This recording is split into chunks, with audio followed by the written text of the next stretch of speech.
morning, political fighters. Welcome to the August 11th, 2026 edition of Choose Views, 773-763-9278. Find my show on Facebook Live, TuneIn Radio, YouTube.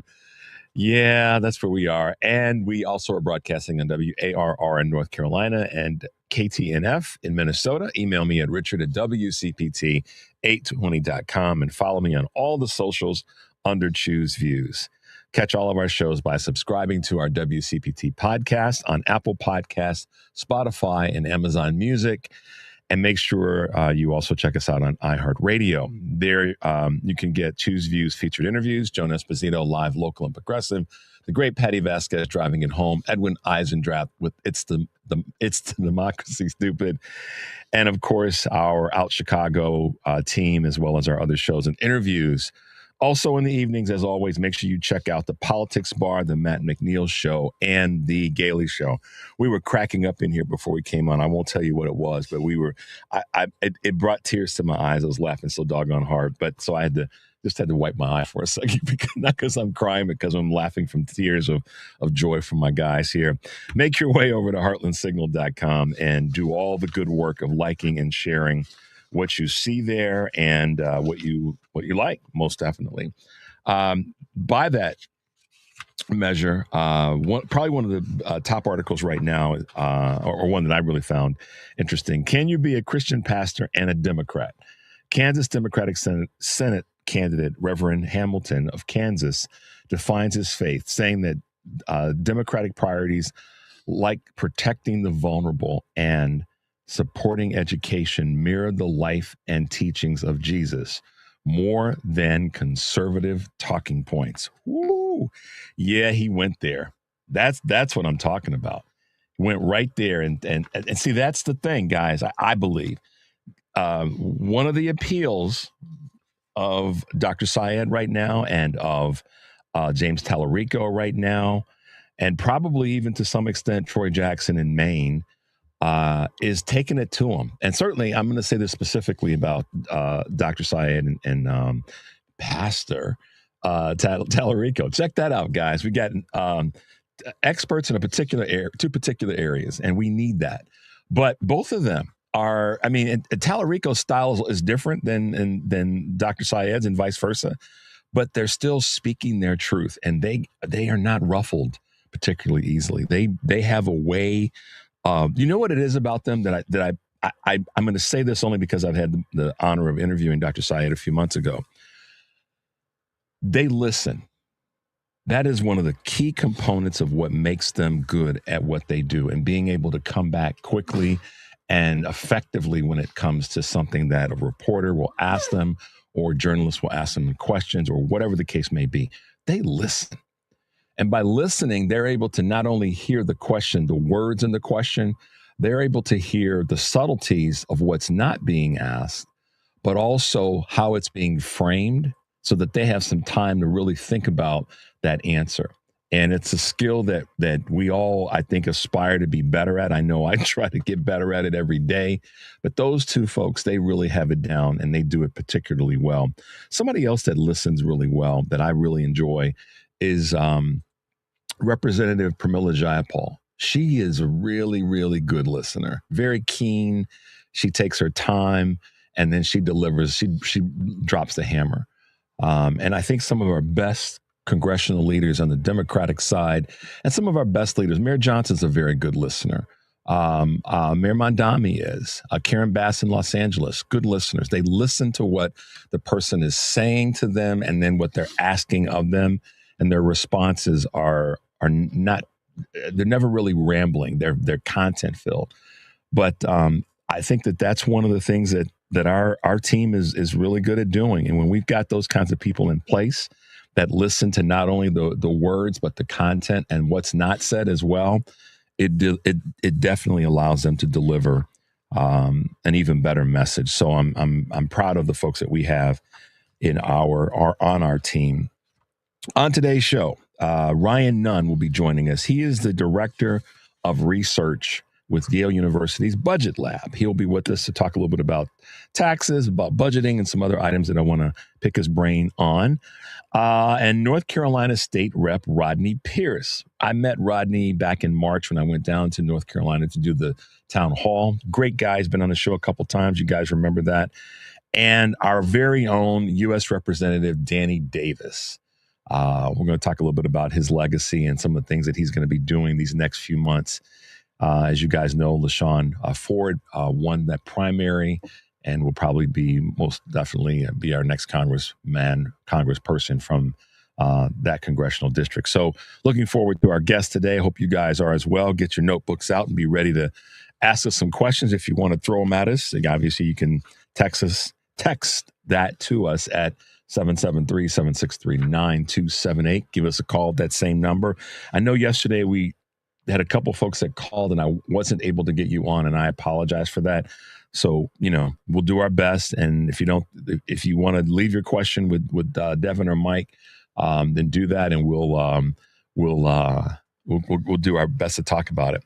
But I want to hit you guys real quickly with the question of the day, and then cover something that I didn't get a chance to cover yesterday. Today's question of the day. There's an article that is in my Choose Views news that'll talk about this in a little bit. And it's all part of kind of, where we are as a society when it comes to a lot of things: technology, education, the general workplace, travel, on and on. And that's just, some things have changed. And whether they be good or bad, they have changed. And I think it's our opportunity in many cases to affect that change. But here's one for you, because it's based on one of my articles. So would you guys sit for an online interview at 10 p.m. at night to 2 a.m. in the morning? Why or why not? And I'm not going to pass judgment on it one way or the other. It's just something that I was putting together some of my Choose Views news items, and that one popped up on my feed and notification. I thought, in this changing time that we're in, that's a question that I think it's a legitimate question, because more, it seems, and more businesses, entities, organizations are conducting a lot of their interviews online or via, obviously via Zoom or the other telemeeting services. And so I thought, in this time that we're in, guys, would you sit for an interview online, 10 o'clock at night, into the early morning hours? Why or why not? Let us know by sending us a text at 773-763-9278, giving us a call at that same number. You can also go to our Facebook page and leave your comments there. I'm really curious. This is one, it's not a political question necessarily. It's more about where we are as a society and kind of how we see the things that we do. Yesterday's question was, now that Todd Blanche has been confirmed by the Republicans in the Senate, who will be his next, through Donald Trump's retribution target? I didn't get a chance to read what some of you guys said and what your responses were. So I'm going to do a little bit of that before we go to this first break. So let me rewind our text line to see what some of you guys had to say. And let's see, we'll start with here's one. Some people said that the next will probably, there were a couple people. Barack Obama, unfortunately, was on the list from one of our listeners. And then Trump may go after Hillary Clinton and or Bill Clinton. Someone also said that Trump may go after governors. A couple of you said this, who may be running for president. J.B. Pritzker, Gavin Newsom. So yeah, those were a couple of the governors that came. Josh Shapiro was the other one. So in terms of what he may direct Todd Blanche to do, who else do we have? Do we have anybody else that was said? Any Democrat that's challenging him? So yeah, I just wanted to make sure I kind of rewound back to that, because I didn't get a chance to read those yesterday. But here's the thing. He is going to come after some people. I don't see that not happening. There's going to be a point where suddenly we'll hear there's these new indictments. So obviously we'll pay attention to that and see what's happening. Let's take a quick break. The number is 773-763-9278. I'm Richard Chew. Keep it locked in. We'll be right back with more of Chew's Views.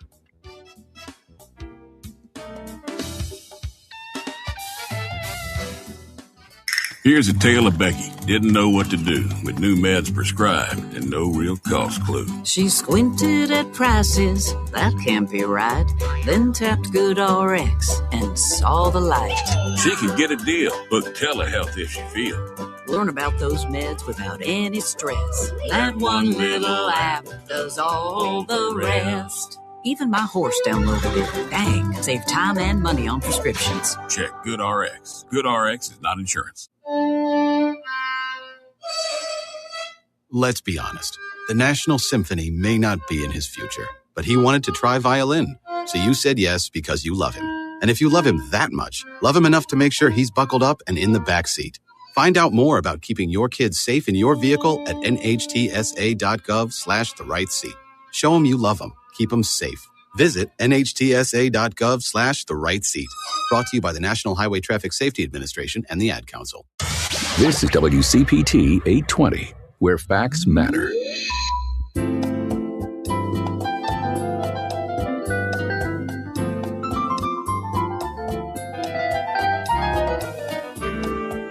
All right, guys, welcome back to the show. Thanks for being with us this morning.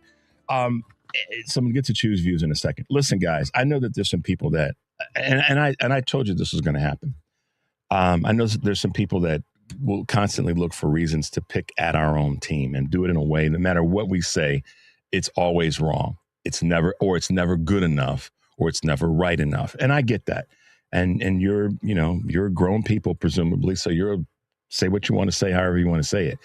The reason that I've been talking about this race in Michigan and the one in Texas is because we need them. We need to hold the seat in Michigan. It's not one that we're picking up. It's a hold seat. And the voters in Michigan made a determination that Dr. El-Sayed is their candidate. So you can call me wrong all day long for saying that we should support his effort.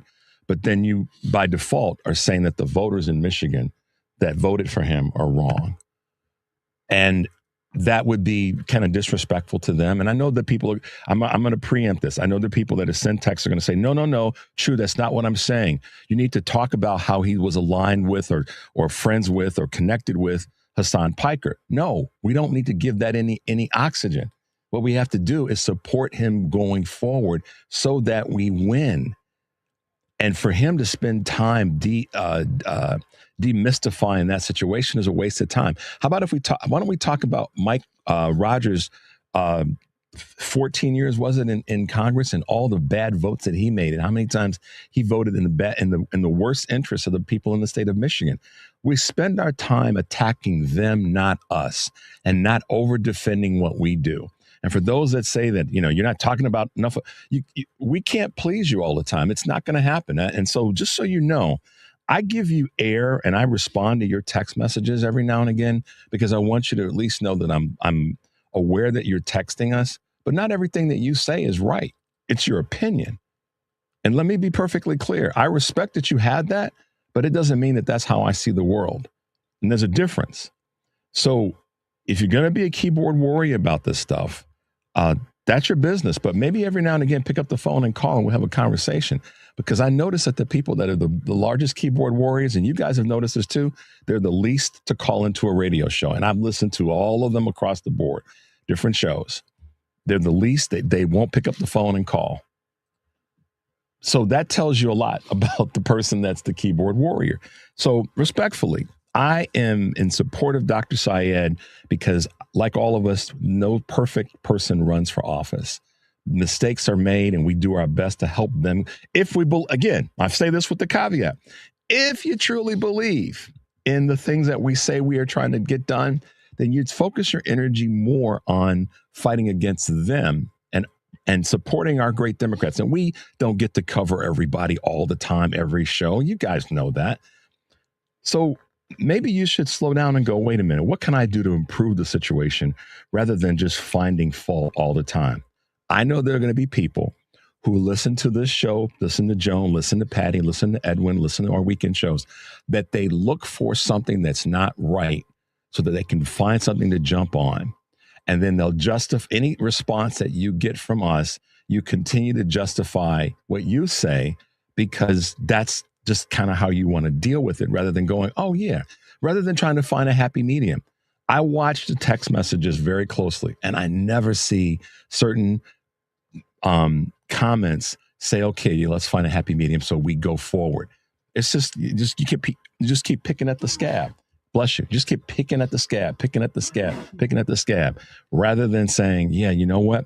Let's all grab onto this rope and let's pull forward. You know, that's where you want to be.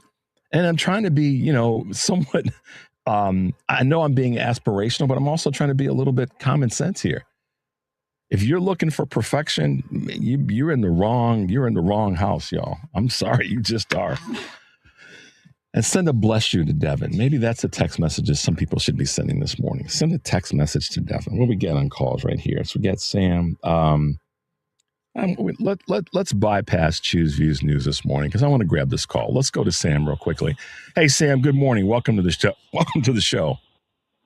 Good morning, Richard. I'm a first-time caller to your show, but I listen to it every morning that I drive to work. Well, thank you for that, Sam. I appreciate that. I really do. What's going on, man? Well, I'm listening to you talk about Dr. Syed, and, it reminds me of that line that we have as Democrats, how we sacrifice the good in search of the perfect. Yep. Sam. And it's really... Come on, man. Bring your message this morning. I'll be quiet. Well, I mean, that's pretty much it. These guys are fighting for the people. Yep. All of these young guys and all the young journalists, and there's a new movement in town, and why don't we jump on it? Sam, let me ask you a question. It'll be a little personal. How old are you?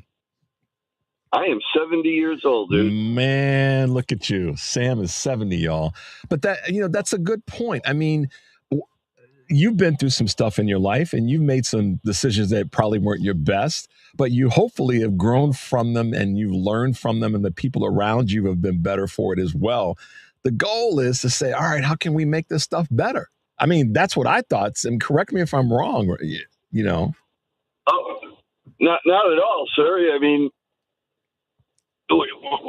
this is the most important election of our lifetime. I know everybody says that all the time, but really, we know this one is. Yep. If we don't do this, I fear for our country. I truly do. Yeah, and Sam, the opportunity here for us Devin and I were talking about this morning before we came on the air about what it's going to look like after 2028. If we were to win the House and the Senate now, and we hold that in 2028, and we actually have a Democratic president, we will finally be able to take a breath, and we'll be able to actually, be able to breathe again. And so that takes us all kind of burying the need to have perfection, and going, you know what, we're going to put together the best team we possibly can with all of our foibles and make that team as strong as possible and go out and win as many elections as we possibly can. I think that's where we have to agree that we have to be. And I understand the fear.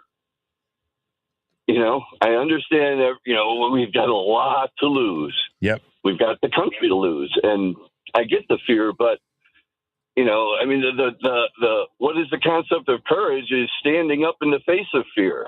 Yep. That's doesn't mean you don't have the fears. It doesn't mean you don't have the fears. It means that you've figured out a way to stand up in the face of them. That's such a profound way of putting it, Sam. It really is. I appreciate you saying that.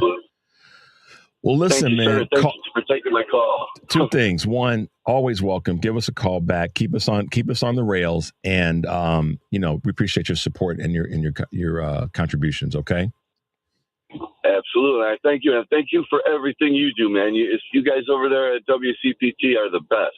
Well, we work hard to do our best, so thank you for that. We want to do that every single day, so we appreciate your support as well.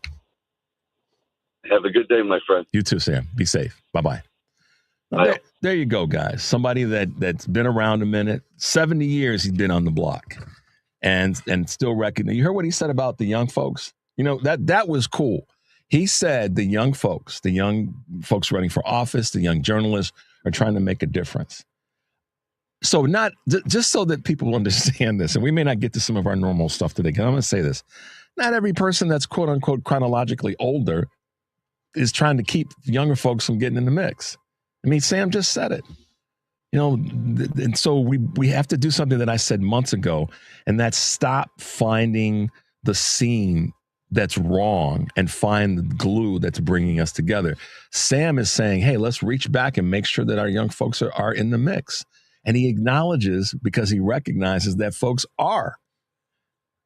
For the folks who are younger, there's a lot to learn from us old heads. We don't get it all right, but I think that the partnership, like I'll give you a perfect example. The guys here that keep us on the rails, they're younger than I am, and I learn a lot from them every day. I'd be a fool to not. So we both can learn from each other in all facets of our lives. And I think right now, the best thing for all of us is to say what I said at the beginning of the show, and I kind of didn't know I was going to say it, but I did. And that's the ability to listen is so critical right now. Listen to all of us. Old folks want to be heard, young folks want to be heard, and everybody in the middle wants to be heard. And then say, all right, how do we take that, grab a hold of it, hold on dearly, and move forward? That's how we get stuff back, is that ability to say, you know what? We aren't going to be right about everything, but the stuff that we are right about the most, let's take that and run with it and do some great stuff with it. I truly believe that.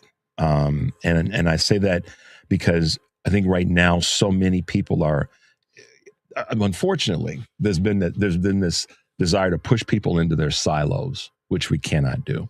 So that's just, I'll leave it there. Today on Live, Local, and Progressive, Joan Esposito will be joined by Joel Ostro, professor of political science at Benedictine University, and Brian Endless, senior lecturer and director of African Studies and the African Diaspora at Loyola University of Chicago. They'll talk to Joan from 3 to 5. Live, Local, and Progressive, weekdays 2 to 5 here on WCPT, heartlandsignal.com, and tune in. And then tonight on Driving It Home for WCPT listeners, Patty Vasquez will be joined by John McDonough, professor of practice in the Department of Health Policy and Management at Harvard T.H. Chan School of Public Health, and author of America's Wrong Turn, U.S. Healthcare in the Neoliberal Era, and it's out today. Anita Locke, the chair of the Democratic Party of Walworth County in Wisconsin. Driving It Home with Patty Vasquez, weekdays 5 to 7 here on WCPT, Heartland Signal website, tune in, YouTube, and Facebook. And I'll tell you after the break who's going to be with us tomorrow. But let's take a quick break. The number is 773-763-9278. I'm Richard Chu. Keep it locked in. We'll be right back with more Chu's Views. We'll be right back.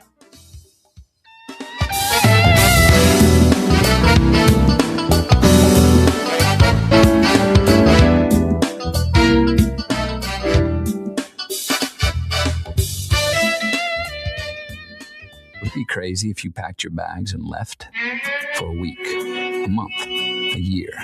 What if you left for 2 years? What if you were going far away to help in a village on the edge of the Gobi Desert, to teach children and learn a thing or two about yourself? Would that be crazy? Peace Corps. Life is calling. How far will you go? It's 4 words no parent should ever hear. Your child is sick. It's 4 words that change everything. Those 4 words can define a family. It's 4 words that are filled with pain, heartache, and grief. And with those 4 words, the innocence and joy of childhood disappears. But Starlight has taught us 4 other words that make all the difference. The power of play. Healing begins with happiness. That's why Starlight Children's Foundation delivers happiness through gaming, toy deliveries, and more to 3 million kids at more than 700 hospitals across the country to deliver happiness when it matters most. Learn more at starlight.org.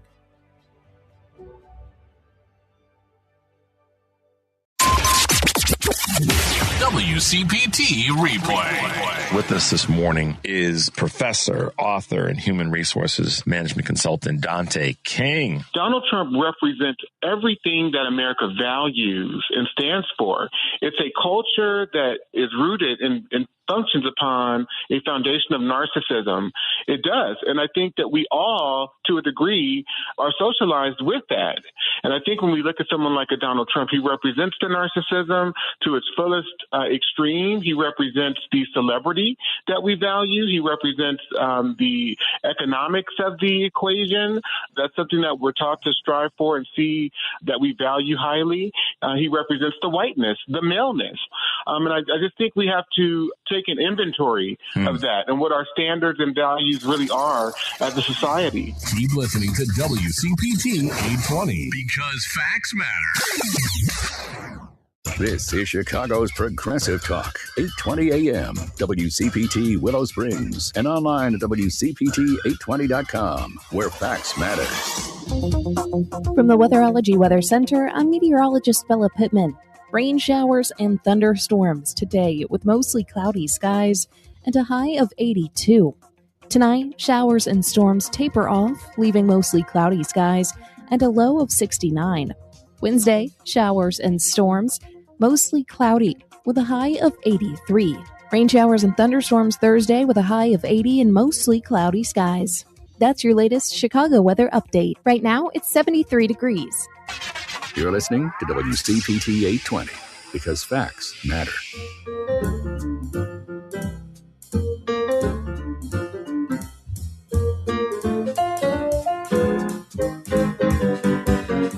All right, guys, welcome back to Choose Views. If you were just tuning in, thank you for being with us this morning. And Sam, a new caller, new voice, but glad he's riding with us.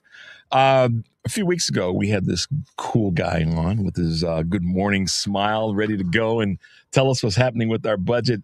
Yale University's Budget Lab Director of Research is Ryan Nunn, and he's back with us on Choose Views. Good morning, Ryan. Welcome back to the show.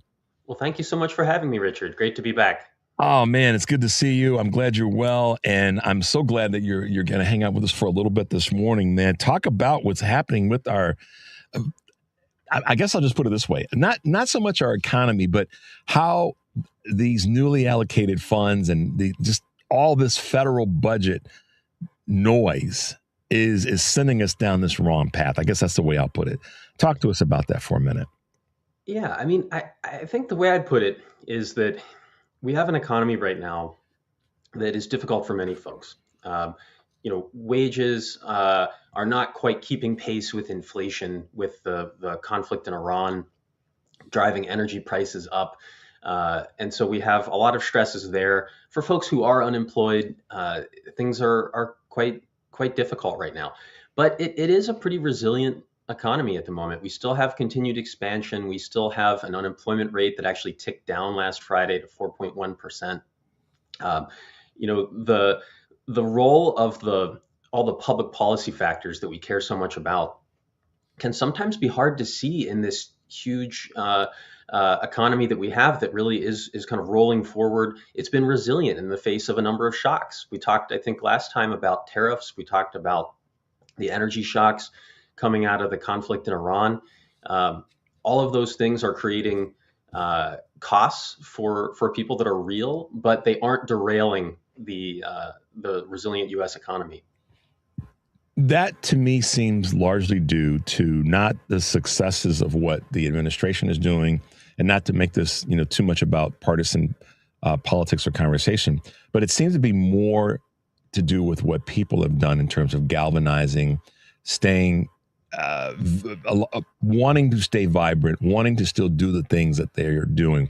My wife and I have been, out and about on a number of occasions, and we sat back and said, with all that we're hearing about our economy, you'd be surprised because restaurants are full and active, and stores are busy, and car lots are the things that are sort of the normal consumer purchases are still moving fairly forward. But I think that that's more to do with Americans are just like, we're not going to be stopped. I mean, and I know that you can't necessarily, maybe you can because you analyze the data, put a real number or a data point on that, but it is real. People are still traveling. I mean, all those things are still going on. Talk to us about that. Yeah, I think that's right. And I'm a labor economist, and I think it's really important to keep track of what's happening in the labor market, what's happening with workers' wages, with their employment. Obviously, that is just key to so much else in terms of their ability to attain financial security and to spend and for the economy overall. And it is worth pointing out that in the latest data we got, it was on its face, it was bad. We saw this reduction in 23,000 jobs last Friday. Right. But unemployment ticked down. I think if you take the broader view, you can kind of make sense of the slow overall employment growth, and we can certainly talk about that if you'd like. But wage growth is, I think, the thing that has really been tough the last few months because of the rising energy prices. So overall, adjusting for inflation, wages have actually fallen a bit, which is, of course, painful for folks. Well, so dig into that a little bit deeper, because what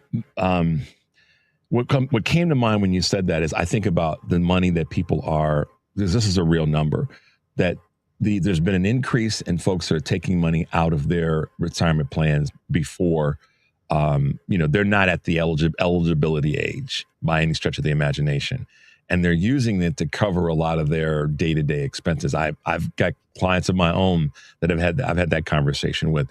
That's another part of it, though, because people are using their savings. Let's just use the generic word savings as a way to navigate through some of their day-to-day expenses, their monthly expenses, their weekly and their daily expenses. What are you seeing in that space? Yeah, I think that really, you've put your finger on the importance of understanding just how different everybody's experiences are. It can be easy to kind of look at these averages and say, here's what's happening. But of course, people are in many different kinds of circumstances. And in particular, the high inflation of the last several years, not just the energy inflation of the last few months, but the persistently high inflation of the last several years has been challenging for many folks.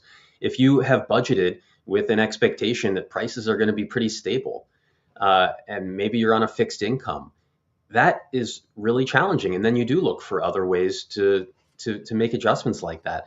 Some of us are in a better position to make adjustments. Higher income people can do things like shift to name brand products if they were previously buying more expensive versions of things.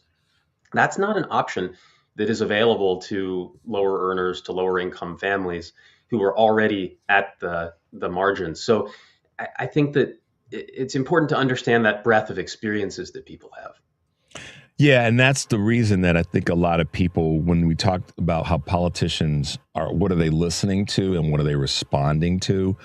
If we go back to the 2024 election season or cycle, and then we come forward to where we are now, I think that the broader perception is probably that one group of people wasn't listening to another group of people, but that's changed politically. I think the Democrats are showing that the listening to to that everyday person, whoever he or she is defined as, has become, kind of some secret sauce for Democrats that are running for office, is listening to the people who may not be the ones that you describe that are at a different income level or wealth level and all. But those who have struggled the most, because those are the people that are going to have huge outcomes on these upcoming elections, and it's been happening. So you're right. Thank you for kind of clarifying that there are a number of people that are in different situations, and they're kind of defining the narrative right now in more ways than folks realize.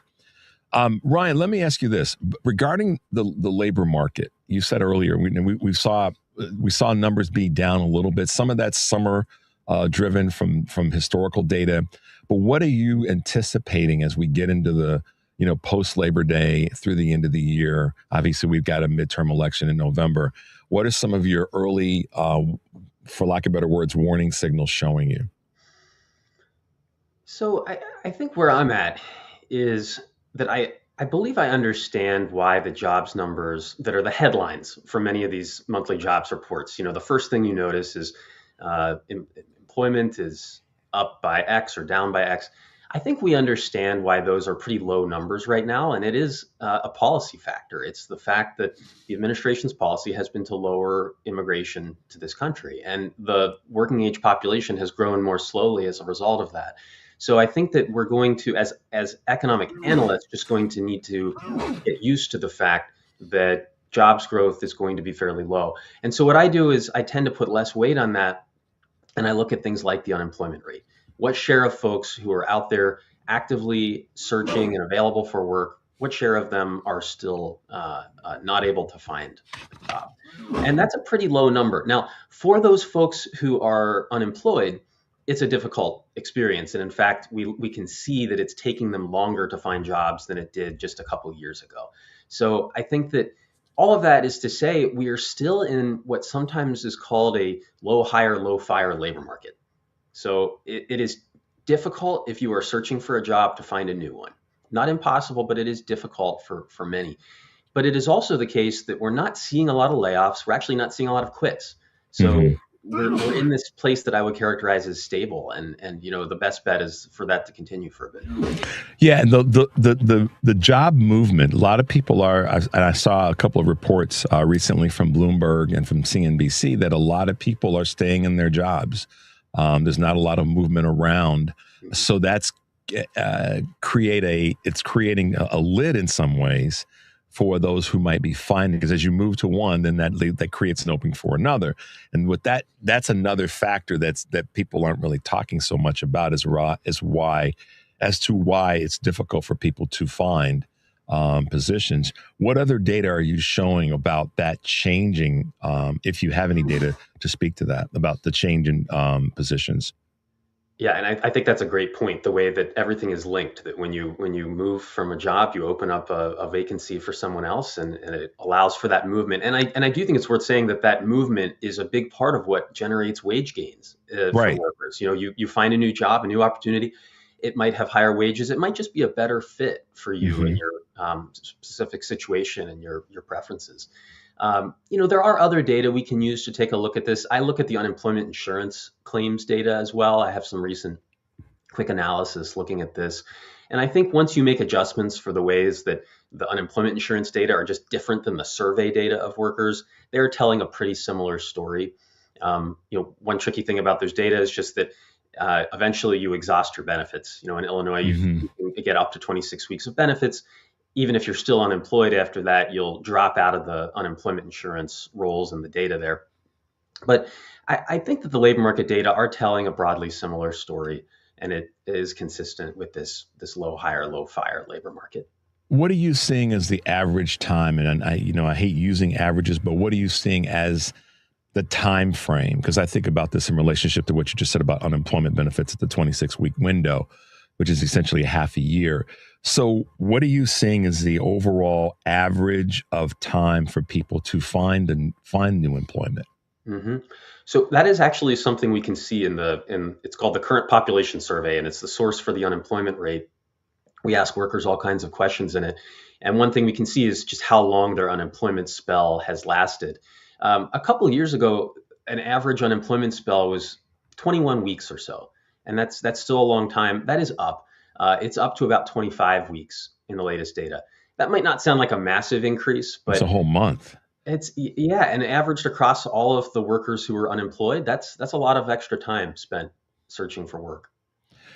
Let's take a quick break, Ryan. When we come back, I want to talk a little bit more about wage inequality right now. Excuse me. And also the tax part of this conversation. Let's take a quick break. The number is 773-763-9278. I'm Richard Chu. Keep it locked in. We'll be right back with more of Ryan Nunn and more of Chu's Views. We'll be right back.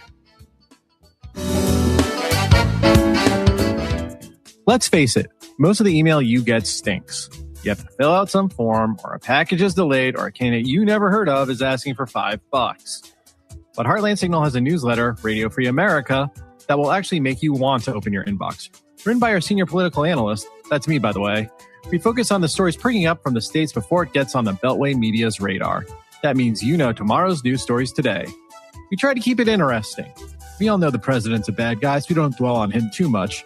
Rather, we focus on ways to address the root cause of Trumpism, like how John Ossoff figured out how to address corruption, or what state-level Democrats can do to stop gerrymandering, and why you don't have to worry about Spencer Pratt being the next Trump. And we try to keep it light, too, because let's face it, you deserve a laugh. We never share or sell your email address, and you can unsubscribe at any time. Sign up now at heartlandsignal.com/newsletter.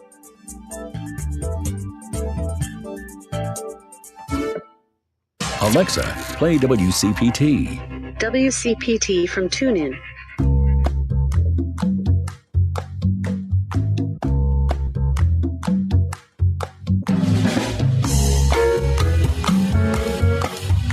Guys, welcome back to Choose Views. If you're just tuning in, I'm Richard Chu. Thanks for being with us. Ryan Nunn is with us. He's a director of research with Yale University's Budget Lab. Ryan, talk a little bit about, you said earlier something that I wanted to key in on, and that is replacement workers and the replacement of workforce as it relates to immigration. And I hope I got that right. I know what I think I heard, so hopefully I was listening. Walk us through a little bit of that dynamic and how that lack of working capital, and I hate to sound like, a knucklehead when I say this, but that lack of working capital or reduction in working capital as a result of immigration and how that's impacting the ability to have those folks in place and then the replacement of those folks. You know what I'm trying to say? Help us through that. Yeah, absolutely. So, as a labor economist, you're sort of looking at how quickly the working age population is changing when you're trying to assess, any month's jobs numbers, for example. So at a time when the working age population is growing very quickly, whether that's just because of population growth within a country or because there's a lot of net immigration to the country, if the population is growing quickly, you need a lot of new jobs each month just to keep pace with that. So you might have jobs growth of 100, 150,000 a month, and that might not be all that extraordinary just because you need that in order to keep pace. And we did have this period of time a few years ago when we had quite a bit higher rate of immigration to the country, and we had higher jobs growth numbers consistent with that. But then in 2024, net immigration came down quite a bit. And then in 2025, it came down even further. And the cumulative result of those declines is that we now have very slow growth in the working age population. And that's just the lens through which you want to look at these job numbers. Now, there's a whole nother conversation we could have about what the economic impacts are of immigration, what we think is coming out of that. I'm just talking about the arithmetic of the monthly jobs numbers. Yeah, I get it. So let's talk about this as it relates to the length of time that people are working. Are you seeing data, or do you have data that says or speaks to folks working longer, and whatever longer is defined at being, meaning that they're working later into their life, not retiring at an age that may have been some of the standard bearer, 62 to 67, and some of that's linked to Social Security benefits. What are you seeing in that space? Yeah, it's a really interesting question, kind of how employment rates, how labor force participation are changing across the age distribution.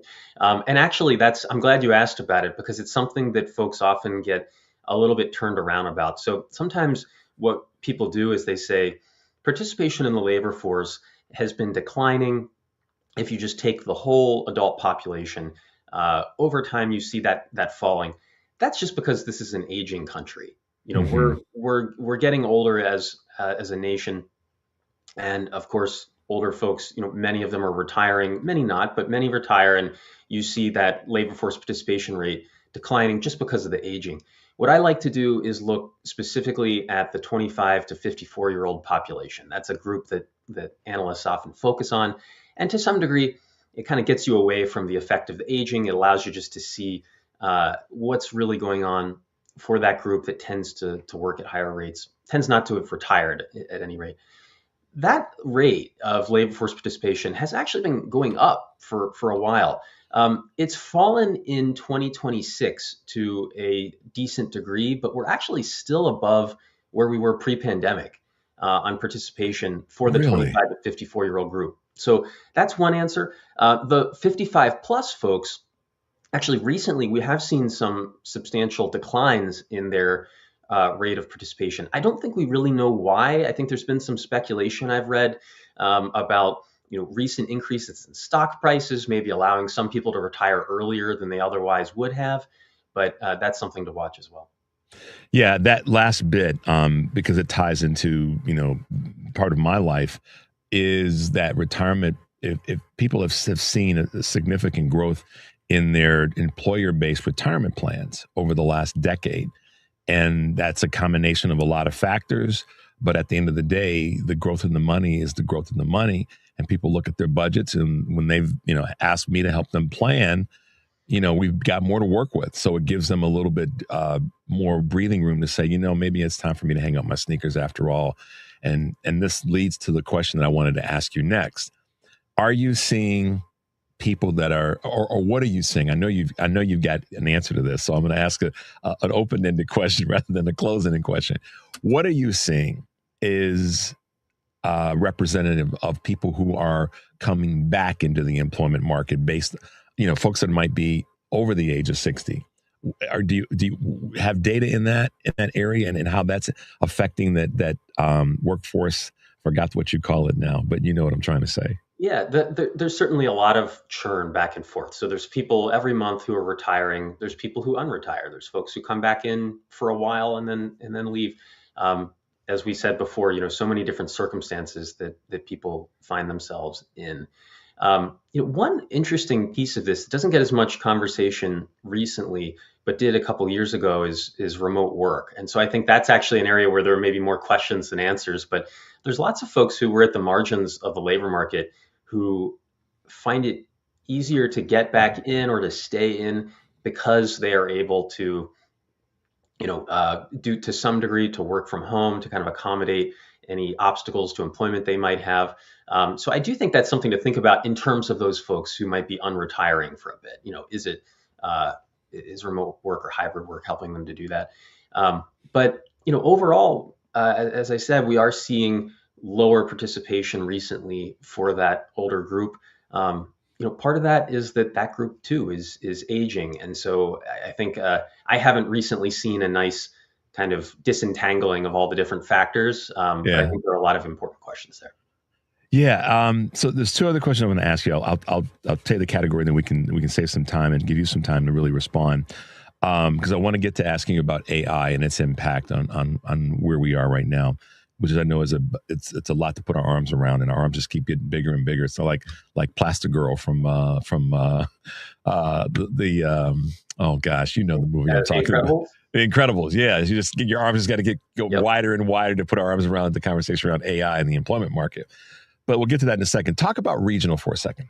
So, there's parts of our country that have historically have pretty much always had good employment numbers, or when there was a recession or a dip, they bounce back quicker. California comes to mind quickly. New York does. Some of our coastal states, including Florida, Texas, have rebounded quicker, but they also have a part of their workforce is tied to immigration, or where we have a large immigration population. Are you seeing that those states are still able to have that bounce back that we've seen in the past, or have they been disproportionately impacted by how immigration has changed? It's a little tricky to answer that question just because over the last few years, we have seen this continued expansion. Unemployment has been pretty low. I mean, in 2023, unemployment was extraordinarily low. We were getting to as low as 3.4%, I believe it was, in April 2023. We've come up a bit since then, but we're still at a pretty low number. So we haven't been hit with a big recessionary shock and then kind of seen how different places have responded. I will say that I think you're exactly right that in the past, some places have weathered shocks more easily than others. A lot of that, I think the research indicates, has to do with the educational attainment in different places. I'm aware of some analysis showing that when you get hit with a shock from trade competition abroad, communities that have more people with college degrees tend to bounce back, to be able to pivot a little bit more easily than other places. So I think that there is this real difference in resiliency across space. Got it. I was curious about that. So the big Plastic Girl, stretch our arms out around the question around AI, and I know this is going to be one of those everlasting questions, and one that will bring you back so you can bring us up to speed again. So what's your, if you sit back and you think about where we are with AI, and I know it's a big question, what are your observations? I want to ask too specific of a question, but what are your observations right now? I think I would start by saying that, so we track this monthly. We look at that same worker survey data and really mine it to try to see any impact overall of AI on the labor market. And we're not yet seeing anything really clear. So that's a high bar, though, because we're expecting, or we're asking the data to show us disruption on a national scale that's happening to a degree that it rises above the statistical noise in the survey. There are other kinds of analysis that one could do, especially focusing on really narrow groups. Like, you might be interested in folks who just got their college degrees and have just entered the labor force. What does the labor market look like for them? And there are other folks who are looking really narrowly at that group, and I think still trying to understand that picture. But at the level of the overall labor market, it's really not clear that there's much yet. I don't think that's incredibly surprising, because if you kind of track the progress of the frontier AI models, they are getting better at a pretty rapid clip. The models available today are very different than the ones that were available 6 or 12 months ago. And businesses are continuing to figure out how to use them. Adoption rates by businesses have been rising a lot, but they're still far short of 100%. And so I think there's still this experimentation phase where companies are working with this. Some are having good results and some are having bad. Everybody has a story of having tried to use AI for something, found it to be not very helpful. But folks, including me, have stories of using it to good effect and getting some benefit. So I think seeing that all work out is just going to take time. Are you seeing that more in the public sector or the private sector? Or what are your percentages that you're seeing in either of the two sectors? Yeah, I don't know public versus private off the top of my head. I would guess that the adoption would be faster in the private sector. It's certainly uneven by industry. You'll see kind of the industries you would expect, the occupations you would expect, where, for example, large language models have been very useful for computer coding. So lots of folks whose job entailed coding have made some use of these models. And you see uses in things like customer support. You get certain areas where it's useful, some areas, of course, where it's not. And I think it's that unevenness that can make it hard to assess kind of what's happening overall. Ryan, it's always great to talk with you, and it's one of those things where you got to. I said earlier about listening, how important our listening skills have got to ramp up right now in this climate that we're in. But it's great to listen to you, because your delivery of complicated, nuanced information is so well done. So thank you for taking some time to hang out with us this morning. The fellows here are head nodding on that one. So we appreciate you being with us. We will have you back soon. Sound good? Well, that sounds great. That's very kind of you. Appreciate being able to talk with you today. Absolutely, guys. Ryan Nunn, check out his work, Yale University's Budget Lab. Let's take a quick break. The number is 773-763-9278. I'm Richard Chu. Keep it locked in. We'll be right back with more of Chu's Views.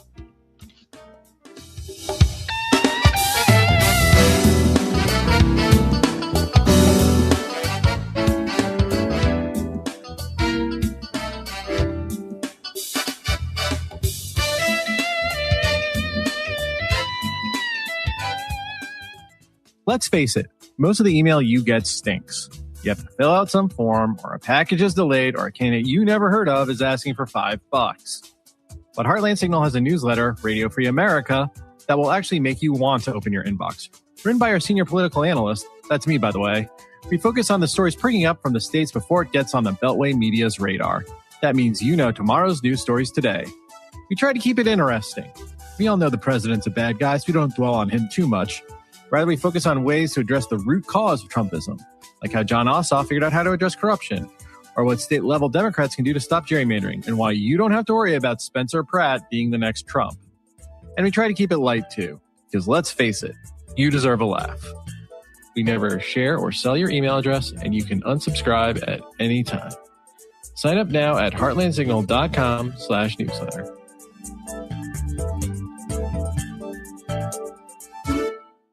It's the most wonderful time of the year at Staples. They've got back-to-school supplies as low as 25 cents, up to 40% off select tech, and more at staples.com/back-to-school. Staples, that was easy.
NBC News Radio, I'm Michael Kastner. President Trump's newly signed executive order focused on childhood vaccine schedules is catching some flack. Speaking from the White House, Trump said the order would split the childhood MMR vaccine for measles, mumps, and rubella into 3 shots. NBC's Alice Barr. The president says he was motivated to make these changes because of a recent rise in autism, even though studies have shown no links between the two. Doctors with the American Academy of Pediatrics warn that this move by the White House is only going to cause confusion. Republican Senator Bill Cassidy, who's a physician, called the order wrong in a post on X. At least 130 people are dead after a magnitude 7.4 earthquake struck Colombia on Monday. Rescue efforts are underway to find survivors who may be trapped under the rubble of collapsed buildings. There's a full slate of primary elections today. More from Mark Mayfield. Voters head to the polls in Alabama, Connecticut, Minnesota, Vermont, Wisconsin, and in South Carolina, where there's a special Senate primary after Senator Lindsey Graham's sudden death. The governor appointed his sister Darlene Graham to serve out the remainder of his term, and she's running for his full term Tuesday in a crowded Republican field. Meanwhile, in Wisconsin, all eyes are on the Democrat primary race for governor, where Democratic Socialist Francesca Hong has skyrocketed in the polls. Some House Democrats want the biggest names in AI to testify on Capitol Hill. Rory O'Neill reports. Concerned about reports of AI models going rogue and breaking free of their testing environments, some House Democrats are asking Speaker Mike Johnson to schedule hearings. They want AI CEOs and other executives to answer under oath questions about the threats posed by AI development and potential implications for American safety and security. AI breaches have been confirmed by tech giants, including Anthropic and OpenAI. Michael Kastner, NBC News Radio. This is 8:20 a.m. WCPT Willow Springs and streaming worldwide at WCPT820.com. We are Chicago's progressive talk, where facts matter. Now, your WCPT 820 weather update. From the Weatherology Weather Center, I'm meteorologist Bella Pittman. Rain showers and thunderstorms today with mostly cloudy skies and a high of 82. Tonight, showers and storms taper off, leaving mostly cloudy skies and a low of 69. Wednesday, showers and storms, mostly cloudy with a high of 83. Rain showers and thunderstorms Thursday with a high of 80 and mostly cloudy skies. That's your latest Chicago weather update. Right now, it's 75 degrees. This is WCPT telling you how you can shop blue. Thomas Edison invented the first light bulb, but however, did you guys know that Lewis Howard Latimer, a black man, improved upon it? That's right. Latimer's light bulb was made to last longer than Edison's. Latimer later sold that light bulb to the U.S. Electric Company in 1881, making light bulbs more accessible and affordable to the community. Here are some light bulb companies that support the Democratic Party. Philips Light Bulbs. Philips supports the Democratic Party very highly. In 2024, Philips donated over $400,000 to Democratic candidates in 2024. GE, General Electric. GE roughly is about 50-50 split with candidates they donate to. In 2024, 54% of GE's donations went to the Democratic Party, including $159,000 to Vice President Kamala Harris's presidential campaign. Hey, you guys want to hear a joke? How many Republicans does it take to change a light bulb? None. Donald Trump just says it's fixed and they all sit in the dark and applaud. This has been WCPT telling you how you can shop blue. Chicago's Progressive Talk, WCPT 820, where facts matter.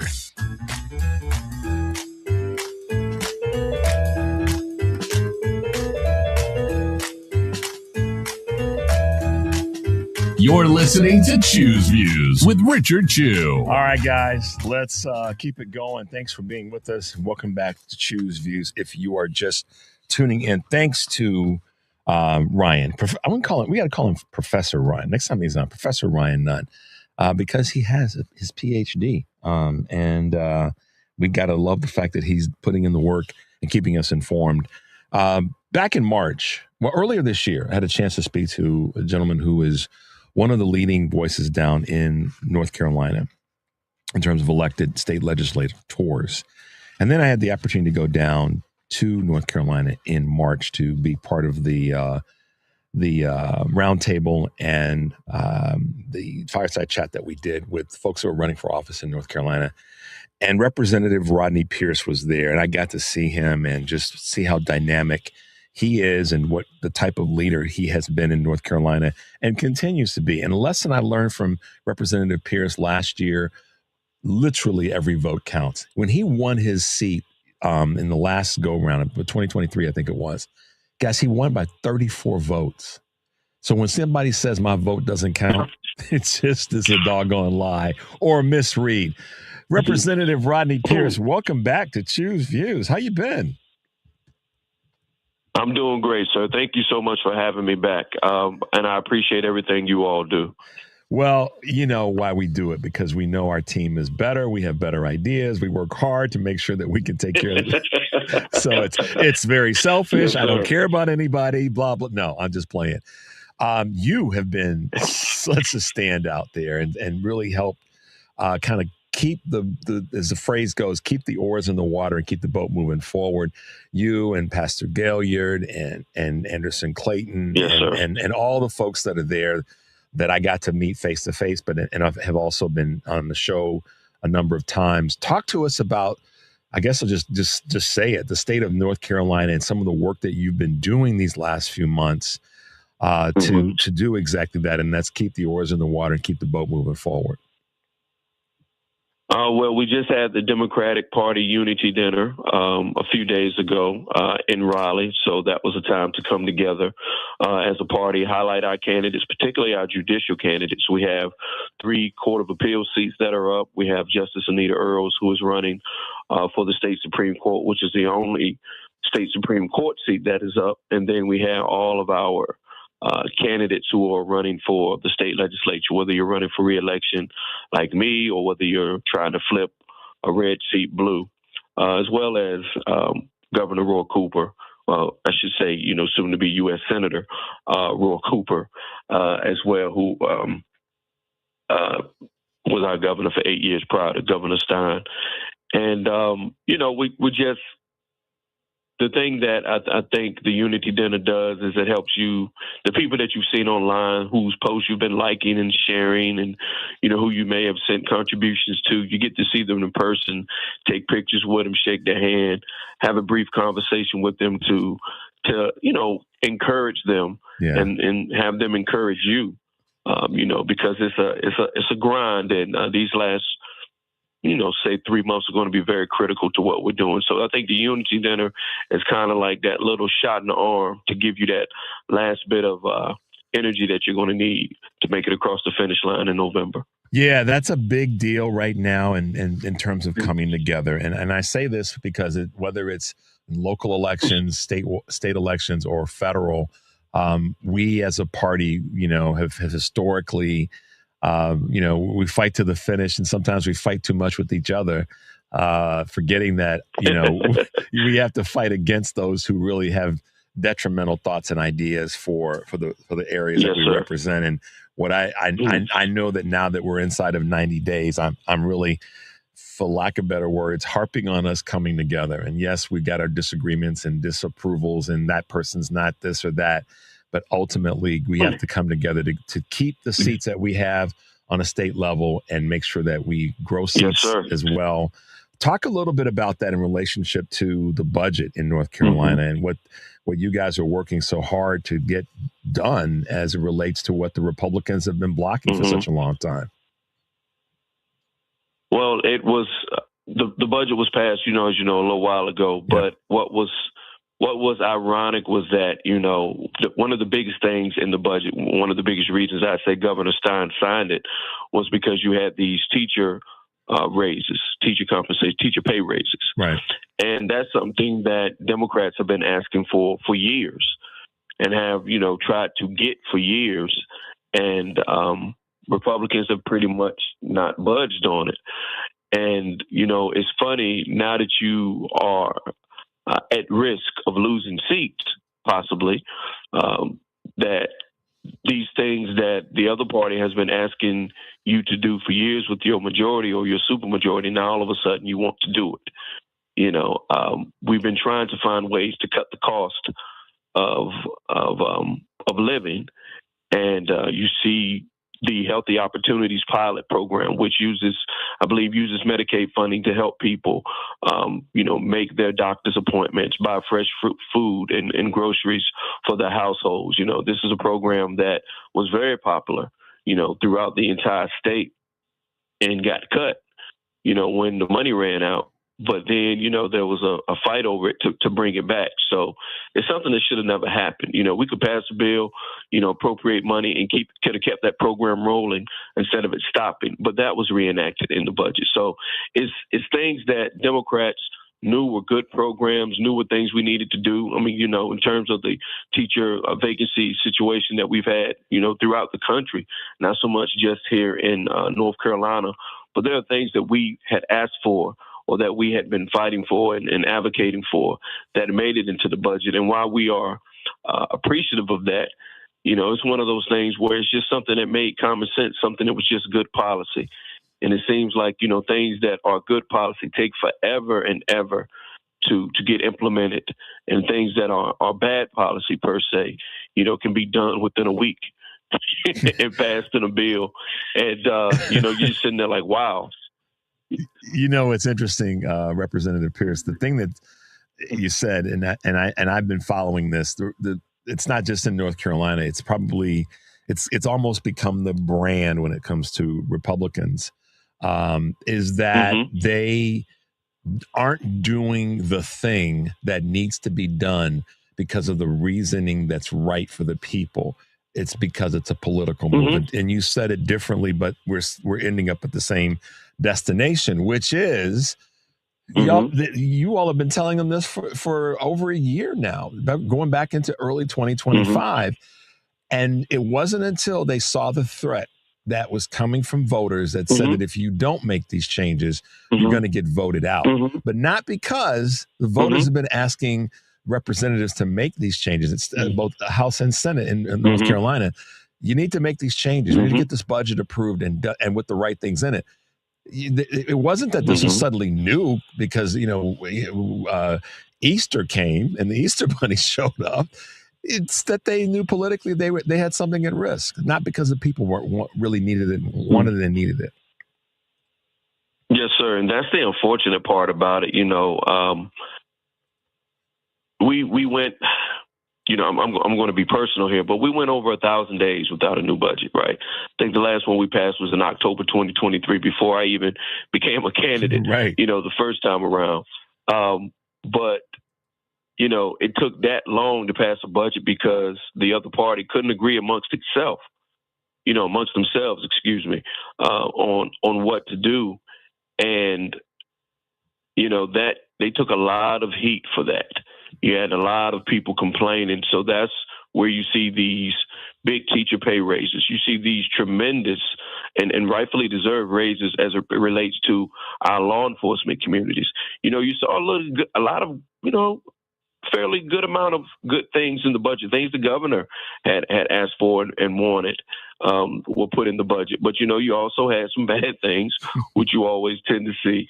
But like you were saying, there is a strong possibility that there's going to be a shift in the makeup of the House and the Senate going into December, after the November elections. Mm-hmm. And so when you see that on the horizon, you say to yourself, okay, what can we do to try to, keep this from happening?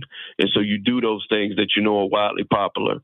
And, what you also do, and this is something that Leader Reeves, the House Minority Leader, spoke to, you also, if you're in that majority party, you also think about, well, what can I do if they do hold the seats they have and flip some of the seats we have, and this gap between the majority and the minority gets even tighter and closer?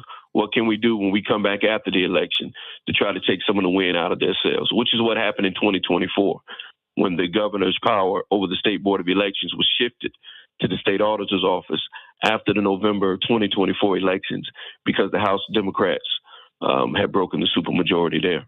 Yeah, that's a powerful. So that's also something to keep an eye on. Yeah, and it's a powerful position for the Democrats to be in North Carolina. Representative, let's take a quick break. When we come back, I want to talk a little bit about some honors that you were a part of, and then just talking about the upcoming election. The number is 773-763-9278. I'm Richard Chu. Keep it locked in. We'll be right back with more of Representative Rodney Pierce from North Carolina and more of Chu's Views. We'll be right back.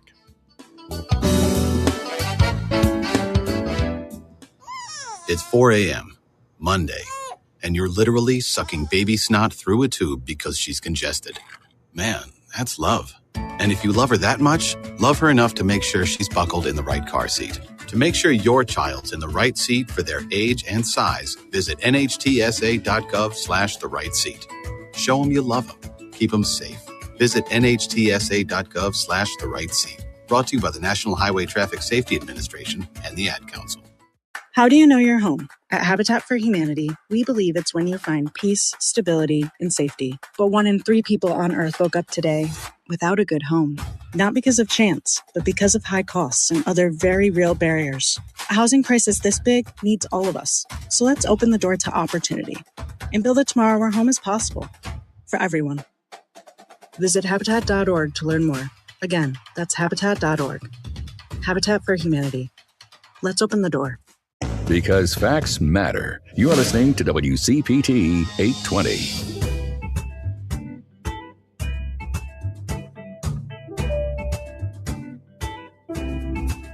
All right, guys, welcome back to Chu's Views. If you are just tuning in, I'm Richard Chu, and we're talking with North Carolina State Representative Rodney Pierce, who is one of the leading voices in the state. And as you can hear from what we talked about in the first segment, he's really pushing hard to flip the state in a direction that the voters seemingly want it to go.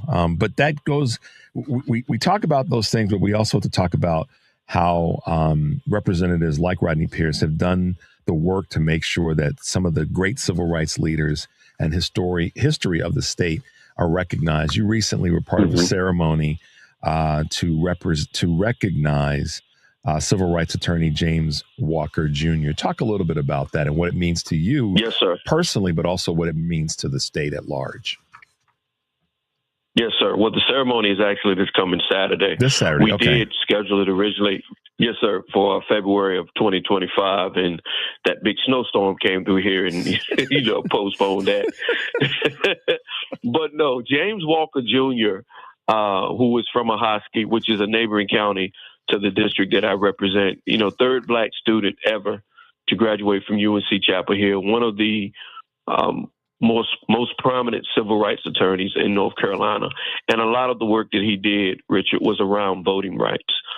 If you look at the cases that he took up, one of them which went to the state Supreme Court called Bazemore versus Bertie County Board of Elections, they were, during the era of the literacy test, Black people would come to vote and, namely, white registrars would read the Constitution and they had to write it word for word how it was being read. Well, we're in the South. What if you have a drawl when you speak? What if you have a real thick accent and I can't understand what you're saying?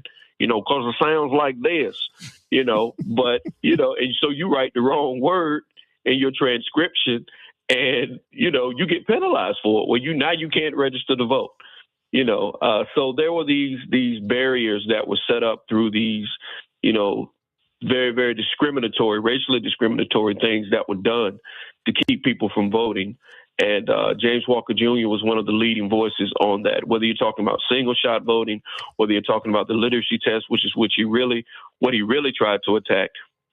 This man was kind of like a one-man army as related to that. And he actually was a veteran of the Army. He had fought in World War II I think the branch was United States Army. So, you have someone like him who's done the things that he's done. He was the Laureate of the Year by the National Lawyers Guild. He was named that by the National Lawyers Guild in 1978. He was a minister. All of the cases that he pretty much attacked revolved around voting rights, school integration, things like that. And we're going to honor him on this Saturday. I applied for the historical marker back in 2023. It was approved unanimously in 2024, and we're going to dedicate it in Ahoskie on this coming Saturday. And we have a great group of lined up to speak, including his two daughters. So pretty much very much looking forward to that. Well, what's great about this too, and linking it to how much of an attempt that the federal administration and even many state legislators that are trying to block the discussion of history of all people of color, and specifically Black folks in America. It's great to see that you guys have said, not on this particular individual, we're going to make sure that his name is recognized and honored properly, but also what he fought for. This is the thing that I think a lot of times people forget. Civil rights movement is clearly was targeted to fight for equality for Black folks and other people of color. But there are so many of our Caucasian brothers and sisters that benefited from the push of civil rights. And when in the education space, that as a social studies teacher, an award-winning social studies teacher, that education pushes and balance and equality there for Black folks impacted everybody in our public educational system. Correct? Right. And I mean, I think the thing you also have to look at what's happening right now with the Federal Department of Education, how things are being moved around, how responsibilities for certain aspects of it are being shifted to other departments, which I think is a huge mistake. But when you speak of something that's a universal benefit, look at a special education. Look at, what is it, IDEA, children with disabilities, getting the services that they're supposed to get by federal law. And if not, a school district can be sued pretty much, and basically lose millions of dollars. That's something that's universal. And then if you talk about other aspects of the civil rights movement, one of the things I learned when I was getting my teaching license is that the disability rights movement came out of the civil rights movement. Yes, it did. When you go to a public building and there is a ramp for people with wheelchairs, that came out of the civil rights movement. Yeah. That's something that you were taught when you were getting your teaching license. And I had no idea that that's something that came out of that movement. So when, people talk about the civil rights movement, and as you were saying, a lot of the rights that were fought for would benefit, Black people and other people of color. I think we have to, be careful that we don't make that the only emphasis of it. And that we also let people know, hey, look, I know this is the primary focus of it, but there was another focus of it that benefited people regardless of race, ethnicity, or color. And that will go to the, special education aspect as well as the disability rights aspect. Yeah, disability has unfortunately, it's like any medical condition, unless it's genetic based, but it has no favorite that it chooses to pick or not to pick. Those are something that we all as a society have to take responsibility for, caring for others in that space. And yes, the civil rights movement has such a broad, I guess you could say, reach to so many things that have impacted so many people of all communities in our society. So it's great to see that you are being one of those leading voices there. Representative, talk a little bit about, I know we talked about you and where you are with your race, but we've got some big races there. The big one, of course, in the national scope is what's happening with the Senate race. Talk a little bit about that and what you see. How do you think we're faring? I mean, so much attention right now, and I'm included in this, have been on the Michigan race with Dr. Syed, what's going on in Maine with Susan Collins and Troy Jackson, and then of course Tallarico down in Texas. But right there in North Carolina, we've got a big race there. Talk a bit about what's happening in that space. Well, I think that the people on the federal level know how critical the race here in North Carolina is between former Governor Roy Cooper and Michael Whatley. Governor Cooper, from all the polls that have been released, is leading Mr. Whatley. You know, they said this was going to be the $1 billion Senate race, but I don't know if either candidate has raised collectively, both candidates, have collectively raised about $1 billion. But the one thing that Governor Cooper, and I keep calling him that because that's what he's always been to me, no disrespect to Governor Stein, but the one thing Governor Cooper keeps talking about, I think his campaign motto is, to make things cost less. And I think affordability is one of the main issues that we have right now, not just here in North Carolina, but throughout the United States. And I believe that Governor Cooper's authenticity, grew up in Nash County, working on a farm, attended public schools, went to the University of North Carolina, has always been a public servant, whether you go back to his state Senate days, his time as the Attorney General, his time as the Governor of North Carolina, and, shepherded us through some very, very, dark days as a state and as a country. He was governor when COVID-19, when the pandemic was going on. And I remember how, challenging that was as a teacher. I can't imagine how challenging that was being the governor of a state, trying to keep people alive, trying to follow the science. And I think, people, throw a lot of stones now looking back at COVID, but it was unprecedented. We had never been through anything like that. So we were trying to figure it out as we were going along, in a manner of speaking. And that's why, if you don't have anything definitive that says people are going to be safe, you just have to, bite that bullet and say, hey, you can't do this, you can't do that. Yeah. And that was challenging as a teacher. But in terms of Mr. Go ahead. I'm sorry. No, you go ahead. Go ahead. I'm sorry. No, I was just going to say, in terms of Mr. Whatley, I have seen no definitive policy ideas or positions from him other than, just basically following the playbook of what the president wants to do. And that's pretty much it. Well, that's probably a universal statement right now for so many Republicans that are running on state offices, for local offices, state offices, and national offices, is that no one is coming out with their own thought, their own, what they're really standing for, what they believe in. It's all a trickle down of what is coming from the White House. And that shows, I think, I would hope that should show the country a better direction that we can go. But one thing for sure, Representative Rodney Pierce has been a great voice. How can folks be involved with your campaign and support you real quickly as we wrap up today? Yes, sir. You can go to Pierce, PIERCEFORNC.com, PierceForNC.com. You can follow me on Twitter at PIERCE, the number 4, NC House, at Pierce for NC House.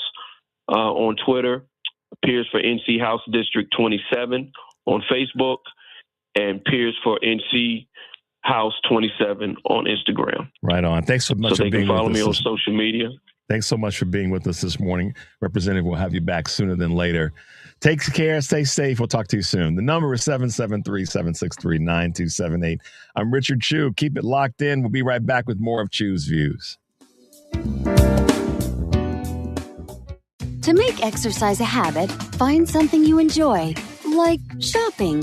It counts as a workout when it's Kohl's Active Sale.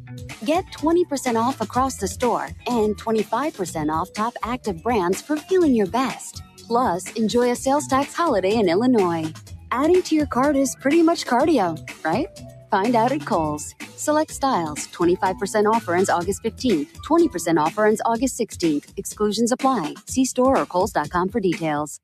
The Sports Cubicle. I heard a little rumor at some games you like to eat mustard packets? It was my first exhibition game with the Winnipeg Jets. There are times, especially early in the season, some cramping issues. And in Columbus or Edmonton, where I'd been before, pickle juice was always on the bench. So I hollered for it. And the trainer told me pickle juice isn't here, but guys have had good luck with mustard. He threw me a packet of mustard. Lo and behold, the cramps went away. But I got caught doing it on the bench, went viral. It's nice to have a 14-year playing career and be famous for mustard. The Sports Cubicle. Sunday nights at 9 on WCPT. And we're live here outside the Perez family home, just waiting for the... And there they go, almost on time this morning. Mom is coming out the front door strong with a double-arm kid carry. Looks like Dad has the bags. Daughter is bringing up the rear. Oh, but the diaper bag wasn't closed. Diapers and toys are everywhere. Ooh, but Mom has just nailed the perfect car seat buckle for the toddler. And now the eldest daughter, who looks to be about 9 or 10, has secured herself in the booster seat. Dad zips the bag closed, and they're off. But looks like Mom doesn't realize her coffee cup is still on the roof of the car. And there it goes. Oh, that's a shame. That mug was a fam favorite. Don't sweat the small stuff. Just nail the big stuff. Like making sure your kids are buckled correctly in the right seat for their age and size. Learn more at nhtsa.gov/the right seat. Visit nhtsa.gov/the right seat. Brought to you by NHTSA and the Ad Council. This is Chicago's Progressive Talk, 820 AM, WCPT Willow Springs, and online at WCPT820.com, where facts matter. From the Weatherology Weather Center, I'm meteorologist Bella Pittman. Rain showers and thunderstorms today with mostly cloudy skies and a high of 82. Tonight, showers and storms taper off, leaving mostly cloudy skies and a low of 69. Wednesday, showers and storms, mostly cloudy with a high of 83. Rain showers and thunderstorms Thursday with a high of 80 and mostly cloudy skies. That's your latest Chicago weather update. Right now, it's 75 degrees. Hey Google, play WCPT. Streaming Chicago's Progressive Talk from TuneIn.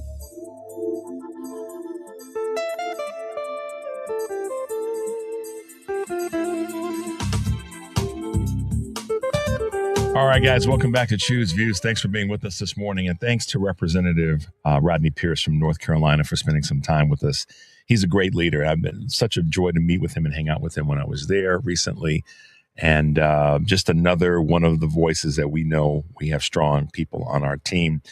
And our next guest today has been in the mix for a long time. And he has, I don't know what to say other than that, you know, the words like legendary and stout leader and believer in America and believer in American people is what Representative Danny Davis has been for not just Illinois, but for the rest of the country. So I want to welcome him back to Choose Views. Good morning, Representative Davis, and thanks for being with us this morning. Well, thank you so much. As a matter of fact, I was just looking out at the weather, and it's such a great day. and I was smiling to myself, saying, you know, it's good to be in Chicago on a Tuesday morning. Yes, it is. You got a birthday coming up in a few weeks. How are you feeling, Representative? Well, I tell you, I feel great. I will be 85 years old. Wow. And I just marched in the Bud Billiken Parade Saturday. I saw that. I didn't intend to, but I did. Then I've got my own 47th annual back-to-school picnic and parade this Saturday, and it's 4 miles long. And I will probably walk most of that. Wow. That's just amazing. Well, kudos to you and anybody that is saying I can't do it. You know, Representative Davis just gave you some motivation at this great chronological age to say I'm going to get out there and still support the people that have helped me be in office for such a long time. So one thing that I can say about you, Representative Davis, you have always been one to deliver. And deliver to the people in your district, but also to the people throughout the country and your colleagues in Congress. And what has that meant to you? Why has that been so important for you to continue to repeat delivering to the people that are part of your world in this political environment we're in? Well, I grew up a faith-oriented person in terms of my parents took us to church, and they didn't beat us over the head with it or anything like that. And it just sort of evolved that there's one hymn that I really like, and it says, "A charge to keep I have, a God to glorify, a never-dying soul to save, and fitted for the sky, to serve this present age, my calling to fulfill. Whatever I do and however I engage, do my master's will."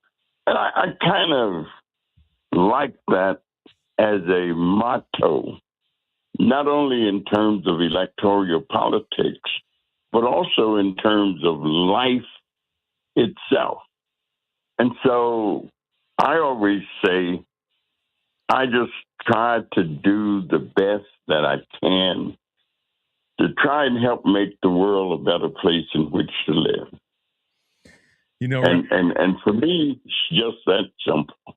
Representative Davis, the question that I want to ask you is someone that's been in this business of politics for as long as you have, and someone who, to your point, just recites a poem that's been one of your, guiding lights, if you will. Who have been along the way some of the people that have been your, for lack of better words, mentors, or your voices that you turn to for support and for guidance and for confirmation, if you will, of things that you're working on as a leader? Well, I've had an opportunity to interact. I met Dr. Martin Luther King. Wow. Who lived on the west side of Chicago after I came here. But I had also been influenced even before that. As a child, I was an avid reader. I grew up in rural America, went to a one-room school where one teacher, Miss B.B. King, taught 8 grades, plus the little primer and the big primer. We didn't have a lot of books around, but we did have the Bible. And we eventually would get in touch with biographies of great people. And so I read about Frederick Douglass. I read about Booker T. Washington. I read about Abraham Lincoln. My mother was a great Abraham Lincoln fan. And so I grew up reading about these great people. And it wasn't the idea of anybody being great or becoming great, but just doing things. Came to Chicago, got a job teaching school, loved it, and just sort of phased into being involved with the activism of the 60s. I came to Chicago in 1961, fresh out of college. Came to the West Side where there was struggle. People were just meeting and talking and arguing and doing things.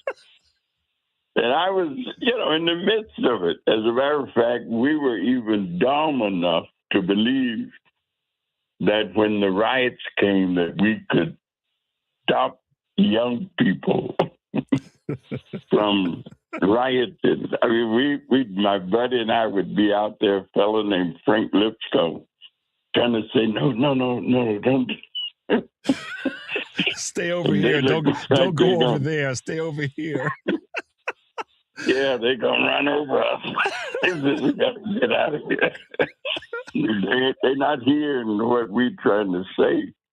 The kids would pull the fire alarms all day long at the school. And so we'd get back in for maybe 5 or 10 minutes. Somebody else would pull a fire alarm. So it was the activism of the 60s, and I met people, Bobby Wright, Conrad Worrell, and even Harold Washington and some other folks. Harold was a state rep back in those days. And just reading the newspapers, the Defender and the Ebony and Jet and the Pittsburgh Courier.